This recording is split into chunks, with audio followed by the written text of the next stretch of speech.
Տիգրանյանի անուշ օպերան գրված ըստ բանաստեղծ Հովհաննես Թումանյանի համանուն պոեմի, առաջին անգամ բեմադրել են 1912 թվականին Գյումրիում, այն ժամանակ Ալեքսանդրապոլ։ Այս շրջանում հայ իրականության մեջ օպերային արվեստը դեռ քիչ էր հայտնի։ Չկար օպերային թատրոն, չկային օպերային երգիչներ ու նվագախումբ։ Առաջին անգամ օպերան ներկայացրել են 12 հոգուց բաղկացած երգչախմբով,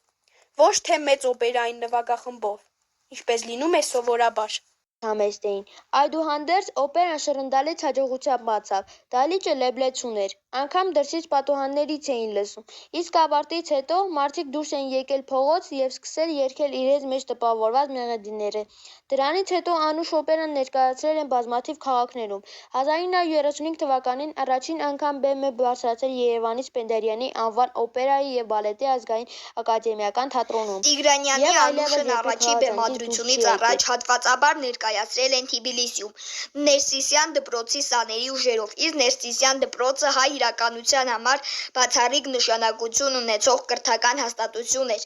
Թումանյանի անուշը գրավել է բազմաթիվ կոմպոզիտորների ուշադրությունը։ Անուշ օպերան գրելու մտադրություն ուներ նաև Կոմիտասը, որը ցավոք չի հասցրել ավարտել այն։ Անուշ օպերան ներկայացնում է գեղեցկուհի Անուշի և նրա սիրելի Սարոյի պատմությունը։ Գյուղական մի հարսանիքի ժամանակ Սարոն և Անուշի եղբայր Մոսին կողի են բռնկվում։ Կող նշանակում է երկու մասնակիցների ձեռնամարտում, սակայն դա խաղի նման էր լինում, և այս մարտի ընթացքում ոչ մեկ չէր հաղթում։ Օպերայում Սարոն չի հետևում գյուղական այս օրենքին ու տապալում է Մոսին։ Մոսին նրան չի ներում, և նրանք թշնամիներ են դառնում։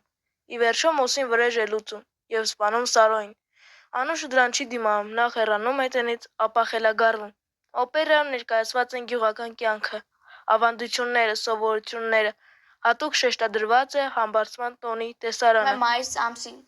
Այս օրը երիտասարդ աղջիկների բախտը գուշակելու ծես է կատարվում։ Սափորի մեջ աղջիկներից յուրաքանչյուրը իրեն պատկառող մի իր է գցում, օրինակ՝ մատանի, կոճակ, ծամակալ և այլն։ Այնուհետև փոքրիկ քառատող ու բարեմաղթանք են ասում ու այդ պահին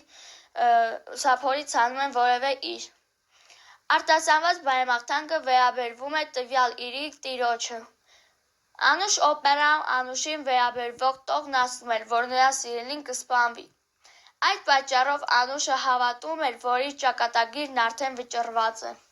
Հենց այդ տեսարանին է վերաբերվում Անուշ օպերայի համբարձում յայլա երգը։ Այդ ներկայացնում է տոնախմբությունը։